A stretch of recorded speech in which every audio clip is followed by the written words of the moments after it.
Are you ready?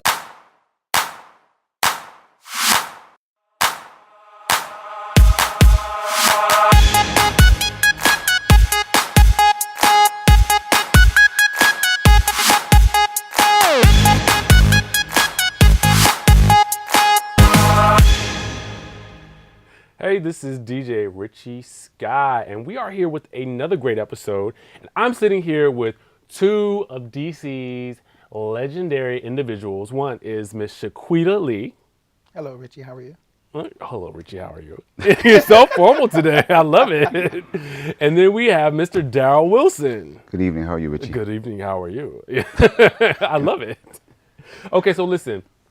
Today's topic is a little bit about the two of you, but it's also a little bit about Memorial Day weekend festivities, because we know that we have a lot of those going on. So first off, I want to talk about you, Shi-Queeta. You have been performing. You have a 2015 calendar out. You have released two singles. Hopefully your next one will be produced by me. And then you also have the third season of your reality show, Drag City DC. How long have you been performing? I've been performing for 18 years. How'd you get started? I started with the gay softball league here in Washington, D.C. Uh-huh. I used to play softball with the league, and every year at the end of the season, they have a pageant called the Miss Magic pageant, and one person from the team has to dress in drag to perform at the end of the season. And so by me being the first one on the last one new to the team, it was my turn to go up and perform. And I said if I was going to do it, I was not going to do camp drag, because that's what the pageant is all about. As you know, you still have your beard, hair on your chest, and all that good stuff. Just put on a wig and lipstick and go out and run 3 categories and all that. And I said if I was going to do it, I was going to do it the right way. Go all the out. way. So to my late mother, China Pendarvis, I called her and asked her to put me in drag and do my makeup and my clothes and everything. And I was a singer before I started doing drag, so I sang live for my talent. And I won $500, and I said if I can win $500 in 5 minutes, just putting on a dress and lipstick and wig, I said, hell, I'm going to do this. And so that's how it all got started. You say $500 in 5 minutes? $500 in 5 minutes. Okay. Some people are in the wrong profession. So listen, what was the song that you performed? Do you remember? Your Love Is My Love by Whitney Houston. Come on now. And I had 3 background singers. Yes. And it was at not Mr. P's, it was the Omega. That used to be in DuPont Circle, but it's closed down now. Nice. The old frat house. It was the old frat house back then. And how long have you been in D.C.? All my life. This is home. This is home for you? Yeah. Nice. This is home. But so you've been promoting parties for how long now? Wow. Since 2001. How'd you get started? Me and my very first partner, we were in that Trax era.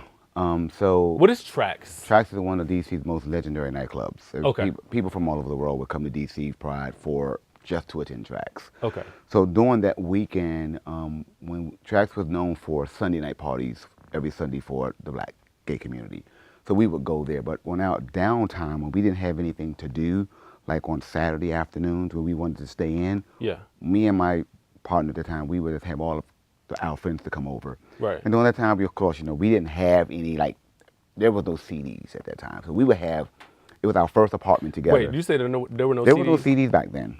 Wow. There were no When? CDs. We were actually playing, we were out? playing house music on a cassette tape that we would buy from the club. So this was back Yeah, when? this was like back. So we would Okay. play old club tapes in our apartment for people just to dance to club tapes. So you were doing like old school house parties? Yeah, we were doing old. That's what it started in my apartment. Okay. Yeah, so that's kind of how I got started. I took it out of my apartment. We would have like a New Year's Eve party every year, and it kind of started from there. You know, Okay. just having like about 20 couples in a one-bedroom apartment. Right. And then we kind of went from there. Then when we split, I was still known for doing that annual party. Yeah. So that apartment that I had was a one-bedroom. I moved into a one-bedroom in a den, and we just kind of, I had like maybe about 50 to 75 people in a one-bedroom in the apartment, listening to house music on a cassette plate out of a boombox during that time. And it just went from there. So I took my Wait a very minute. first party. Hold on. Did you say you had a boombox? Had a boombox playing music. And it just kind of went from there. We just kind of, it just left on my apartment. I took it to the first club, had a party at the Delta, and it just went from there. Okay, And nice. just years later, I'm still, still doing stuff. And what was your first did you do a first club performance, or did you like? How did you continue past the point where you did it the first time? Back then at the Bachelor's Mill, Uh-huh. which was ran by BB Gatch and Mike, they used to have shows there at the mill. Okay. And so they would have shows on Sunday nights, and we amateur night on Wednesday nights. And the late great Sparkle Harris, who was a legendary drag queen here in D.C., used to host a show at the mill. And I used to do like the amateur like talent nights and stuff there, and won a couple of times, and then got my name out there and known around. And so that's was my home place where I started out. And then after that, Xavier Nassus Bloomingdale, which is another legendary queen here in D.C. I used to work and perform with her, and she showed me the different ropes of how to, go get club bookings, how to perform at clubs and stuff like that. And I left under her wings and branched out on my own after I found out what to do. And so I started my own thing. So, and you're actually probably one of the most, if not the most, well-known performers in the city. You also used to do drag bingo at Nelly's. Is that correct? Because I used to hear about you from a friend of mine who's who's going to be another guest on the show later. But how did you get involved with that? Because you're still kind of involved with Nelly's Sports Bar. I used to host drag bingo on Tuesday nights at Nelly's Sports Bar. Yeah. And when I first started out doing bingo at Club Chaos with Xavier Nassus Bloomingdale Yeah. and Gigi Paris Couture on Tuesday nights. And then after Chaos closed, which is another legendary gay club here in D.C. for the Latino community, closed down. And then I branched over, and that's when Town Dance Boutique opened up, which is one of the largest gay clubs here in D.C. that used to be over in the area where the baseball diamond is that, it closed down. And so now they moved up northwest. Nice. So you just kind of moved on up over the course of time. Right. So I heard both of y'all talk about all these places that I feel like I never knew because, I only moved here in 2008. But what do you think is the biggest difference? And we'll start with you, Daryl. Like, what is the biggest difference between I don't want to say the club scene, but like the social scene here in DC now versus, maybe back in the day where you were like, hosting house parties? What's the difference? The difference now, it was more fun back then. I mean, everyone. Why do you say that? Because everyone really came out to party. There was really no social media kind of sort of during Right, that time. okay. So if you really wanted to meet a guy, if you really wanted to meet a girl or whatever, you really had to be out there. I mean, you really had to be amongst your peers. Today things have changed because you have so much social media. You have all these different apps on your phone, and you don't really got to leave your house. So it kind of has taken away the way that we communicate with one another, and how we meet people, and how we really get to know someone. I mean, you can be online meeting someone or meet someone on a chat line or whatever, but you really don't get an opportunity to really kind of, engage with that person. You're just kind of talking to someone online, not really getting an opportunity to really know that person. So back then it gave you an opportunity to really go out and really see a person and kind of really get a chance to study that person, what kind of person they were like, how they act in public, were they wild, were they crazy, were they cool, were they, sophisticated, were they proper? So today things are different. You don't have to leave your house anymore. You can sit at home and play your own music and just sit on your computer all day and talk to somebody online. So to me, today, I just think that, we've lost that part of, just overall communication amongst our peers. What about you? What do you think about that?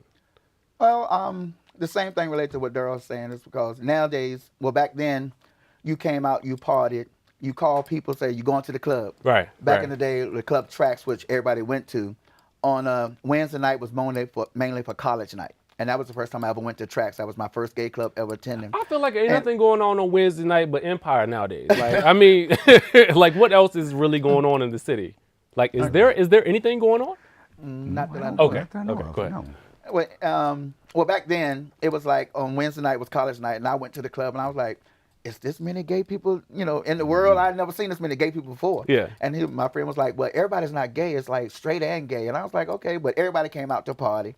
And then Sunday nights, it was like, you couldn't wait till Sunday to get here because you left your house at 3 o'clock to go stand in line to get in tracks. Because they had a barbecue, they had volleyball, it was in and outdoors. You had DJ Cedric playing the music, and you had Mike on the like it had two sides of Did different you say sides. volleyball? Volleyball. They had a volleyball court. Okay, I'm processing. I am processing this. Yeah. It was an outdoor patio deck, and then had a volleyball court, and it was very popular, and everybody was like pressed to get to tracks on a Sunday night. And then, you didn't have back then. You didn't have all these cliques. Like, oh, you have to be with this clique to come into the club, or you go to the club, everybody's standing around. The music was so hot and popular. Everybody, you just dance with everybody in the club. It wasn't a thing nowadays. You go to the club, everybody stand up against the wall trying to see who's gonna be with who, who's coming in the door with who, and all like that. So that's how it has changed a lot. So do you guys miss that? Of Like, course. Yes. you know, Yeah. that whole, Yeah. like, because this sounds like such a free-spirited time. I feel like I needed to be a part of it in some way, shape, or form. It was like the 70s. Really? Love. Nice, nice. So with you, let's switch gears just a little bit. Drag DC, how did that come about? I auditioned for RuPaul's Drag Race 3 times, and I never got on the show.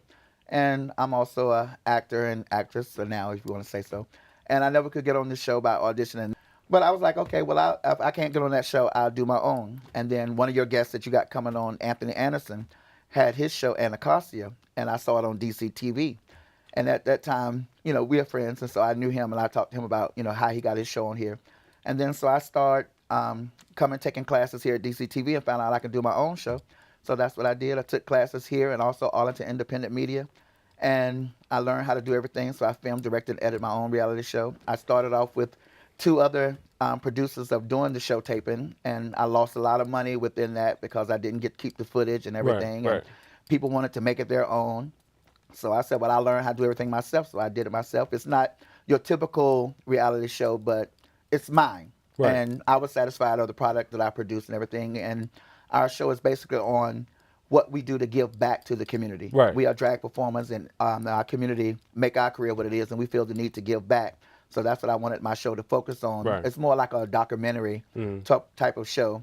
It's where we go out into the community and help raise money for different organizations like HIV and AIDS, sickle cell, epilepsy, leukemia, and cancer. And this past October, we helped raise over $100,000 for HIV and AIDS. We performed at the AIDS Wow. Walk. We raised $4,000 with people living with cancer and remission of cancer in the Fredericksburg, Maryland area. Then we raised over $3,000 for a family out of Houston, Texas for the ALS Ice Bucket Challenge.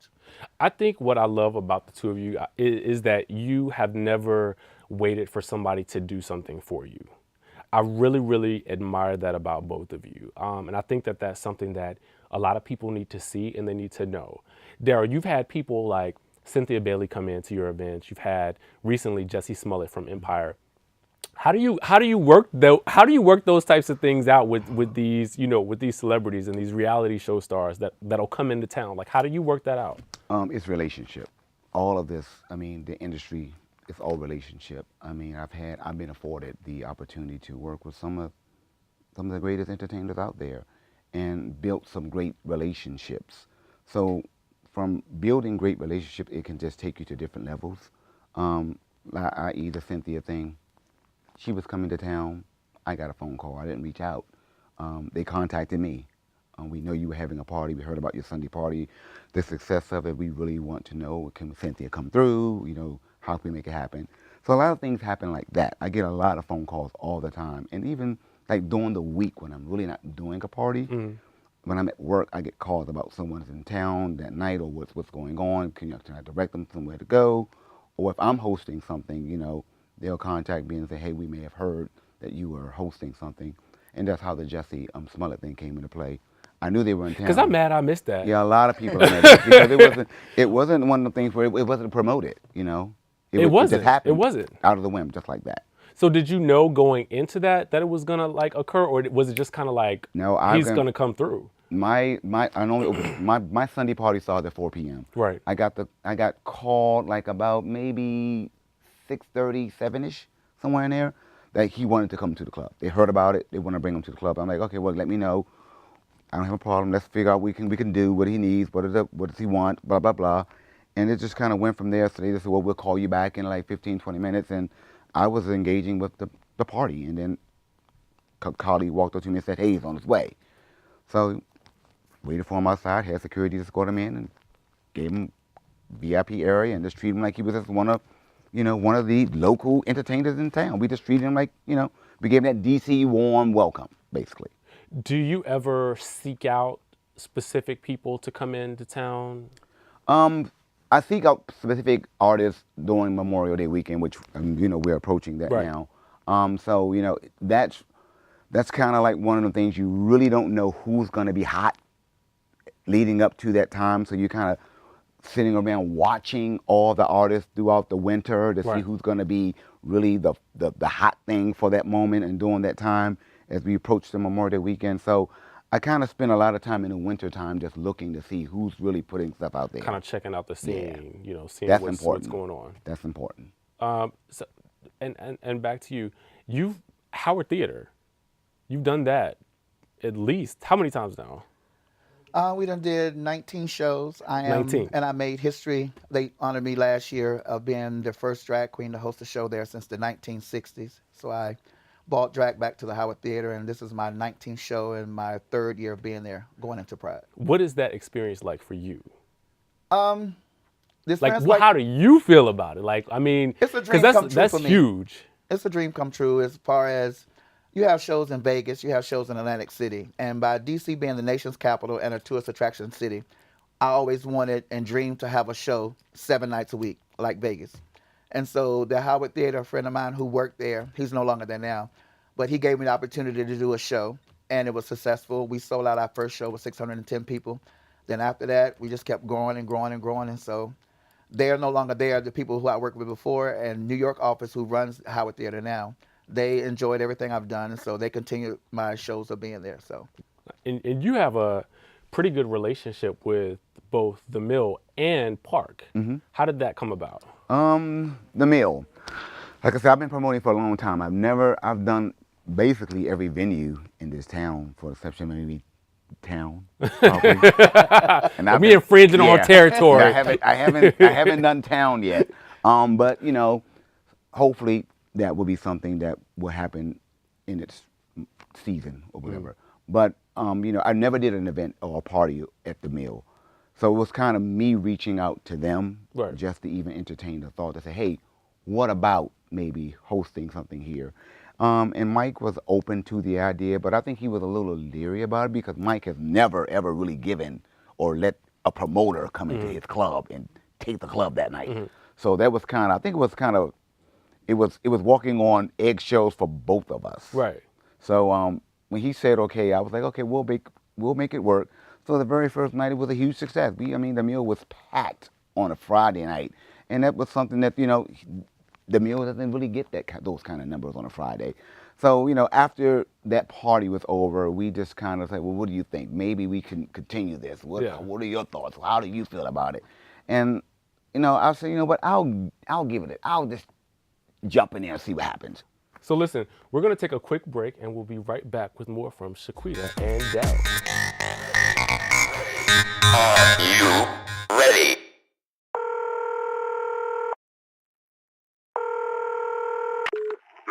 Operator 901, where's the emergency?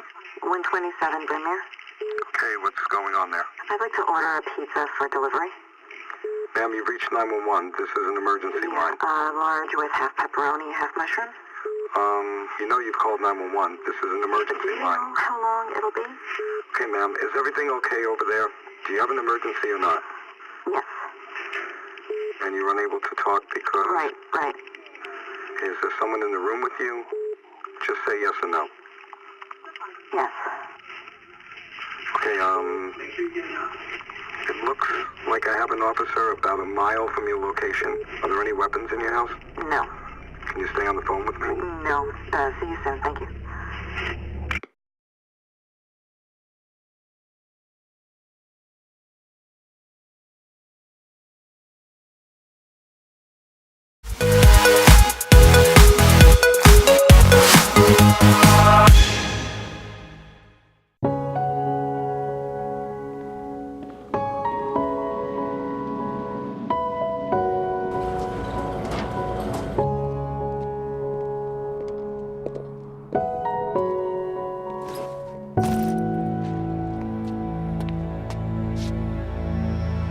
Welcome home, man.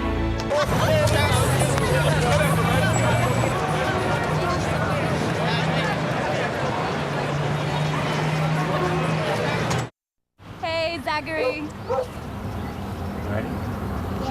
You looking good?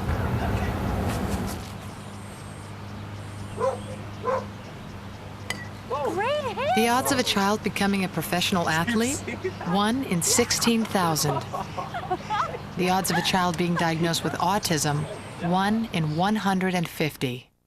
You know the odds of autism. Now learn the signs. Go to autismspeaks.org.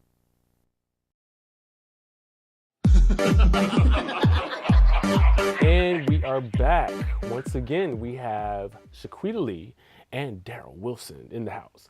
So I want to talk about what's going on Memorial Day weekend. Of course, I feel like it extends all throughout the weekend. But I really got to give kudos to Shi-Queeta because that's a lot. I mean, I really commend you for that. I mean, I watched Shi-Queeta's growth over the years. I mean, literally watched Shi-Queeta start from Shi-Queeta to this thing. This, don't try it. No. To this no, but, this but, business entity now. I'm that guy that gives credit what credit is due. Right. And I have to give Shi-Queeta all respect and give her credit because she has done a phenomenal job in DC with what me was just drag alone. So I mean, she deserved all the things that God has laid before her. She deserves it because she worked hard for it. And I want you to know that. I think that's I'm really proud of you. Far as myself, I have a lot going on this year. I mean, myself and my partner, McGregory from Omega Entertainment, you know, we partnered up last year with our first year. It was very, very challenging. It was very, very scary to actually partner with Why someone. was that challenging? Because being, you know, I've always been a loner for one. I've always done things alone. You know, I was never that person to really spend a lot of time with just a lot of people. So I'm always kind of been very standoffish, kind of, sort of. So to partner with someone when I've always done things my own way, you know, you hear your own voice. You have your own ideas, your own concepts. So when you come and you bring two different empires together, it can become challenging.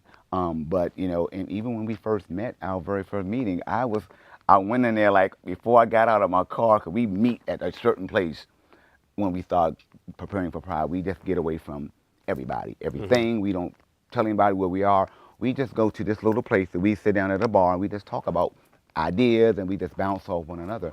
So it was very challenging going into that very first meeting because I actually had to pray before I went up. Say, I don't even know how this is going to go. Oh Lord, fix it, Jesus. Is it going to be egos? And I said, you know, before I even went in, I said, let me just, if I have an ego, get rid of it at the door. Leave it at the door. Just go in with an open mind.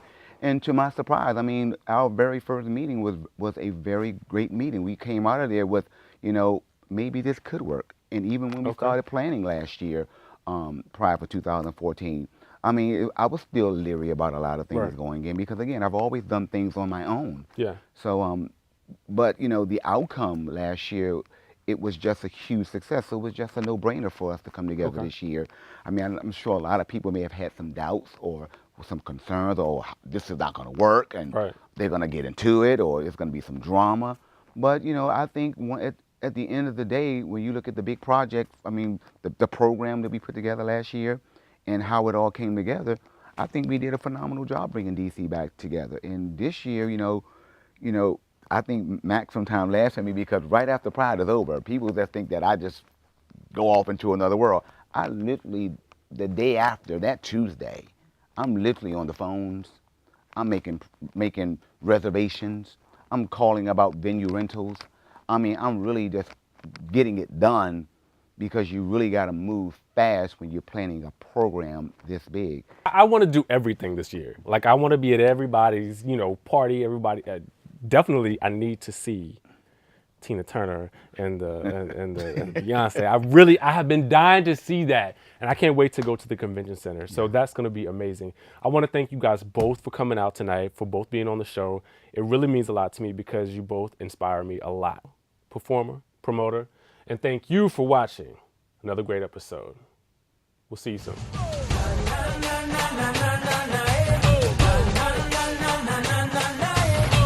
Bye. And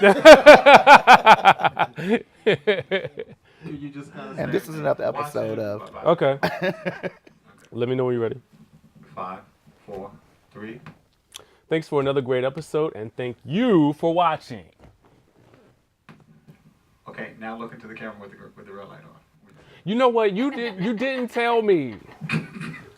I said it the first time. If it has a rat, I know. That's when I can't stand Tony sometimes. I love him, but I can't stand him. Okay, I'm ready. 5, 4, 3. This has been another great episode. Thanks, guys, for watching. Okay, can you put a little more feeling in that? Ooh. Yes, I got you. Take 15. Okay, I need to take 20. How many frames you get? I'm ready. 5, 4, 3.